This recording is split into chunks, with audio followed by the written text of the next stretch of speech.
All right, guys, talking about lease options today. Lease options are probably the most versatile and probably well-known of the strategies when it comes to non-traditional real estate. Lease options are universally kind of understood.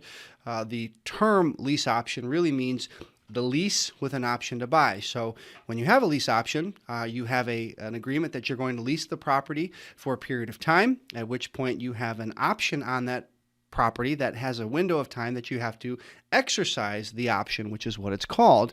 And by exercising the option, that it identifies that your intent to purchase the property, at which point you then have to satisfy that, typically with a traditional mortgage. So a lease option, or a lease with an option to buy, is where you are leasing the property for a predetermined period of time, and you have a window of time with which you have to exercise the option contract, meaning you are going to purchase the home through that. One of the things that we say as kind of a analogy to lease options is that, hey, I'm going to take the house for a test drive, right? I'm going to put an option deposit down, which is non-refundable, by the way. So an option deposit, non-refundable, you're putting a deposit down for the benefit of having the ability to purchase the home.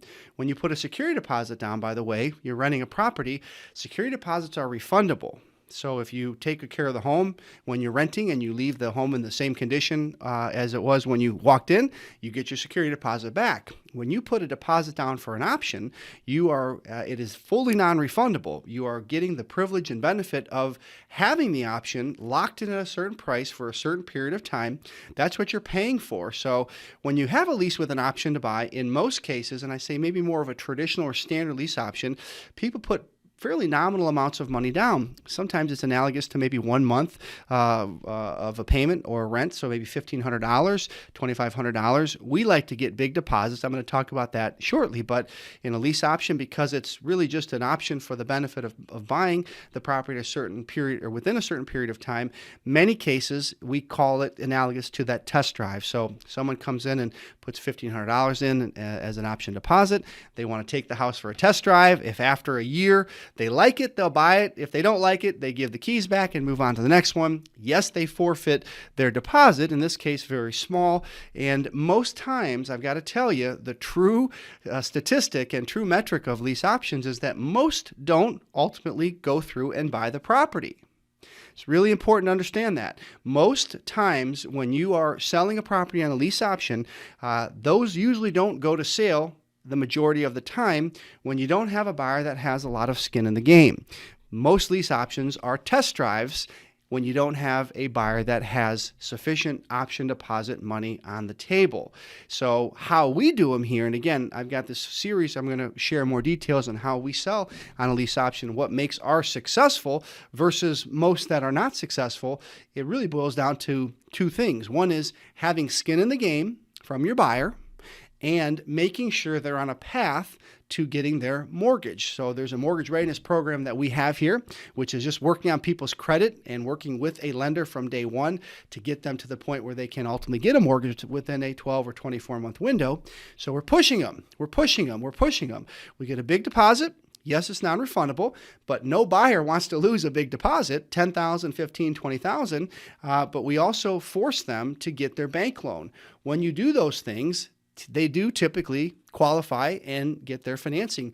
When you don't do those things, usually the buyer does not, in particular when they're putting a very small or nominal option deposit on the table. And I said a minute ago, $1,500 would be a very standard 1 month. I'm going to give you this for the benefit of the option. If I buy it, great. If I don't buy it after the test drive, I'll give you the property back. By the way, there's nothing wrong with that. We're going to talk about the golden goose of lease options, which is how those can continue to pay you over and over, and why it can be a very good investment strategy, big picture, long term. So kind of gave you several points in there. I'm going to dissect those as we go through the video series, but let me just kind of tie down the overview of lease options. So they're one of my favorite agreements because they give you a lot of flexibility. You can really create any terms you want within any of these agreements, by the way. I've got this whole course on non-traditional real estate and the different strategies you can undertake.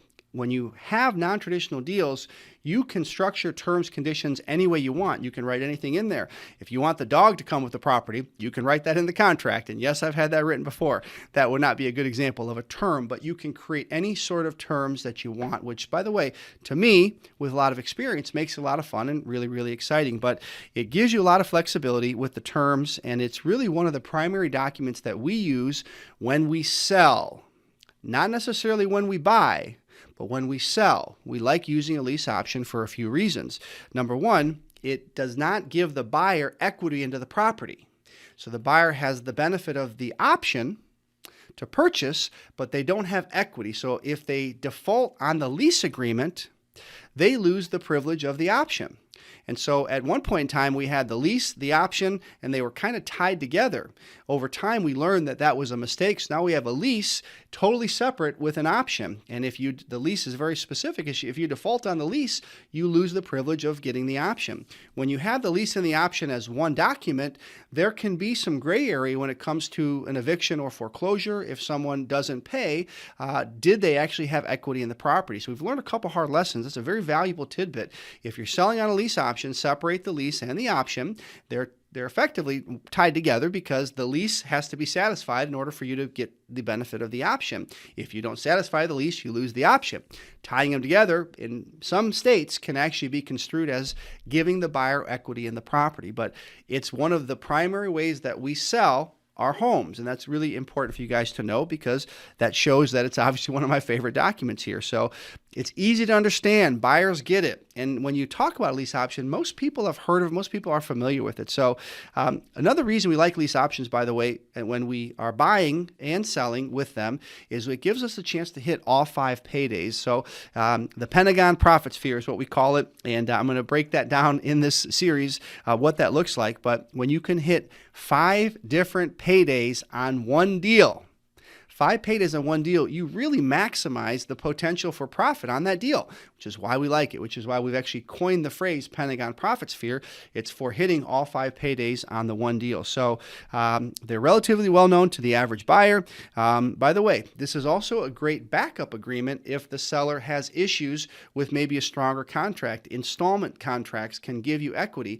And so one of the things that we teach our folks is that depending on the type of deal and if you're going to use an installment contract, and the seller gets cold feet or has advice from their lawyer that that's too strong of an agreement, a lease option is always a default backup. So this is always, a lease option can be used really at any of the strategies that I'm teaching here in this course. And so a lease option gives you no equity, does not give you ownership into the property. And again, when you separate the lease and the option, it should never be misconstrued that there's no equity in the property. So, and let's see, is there any other points I want to put down here?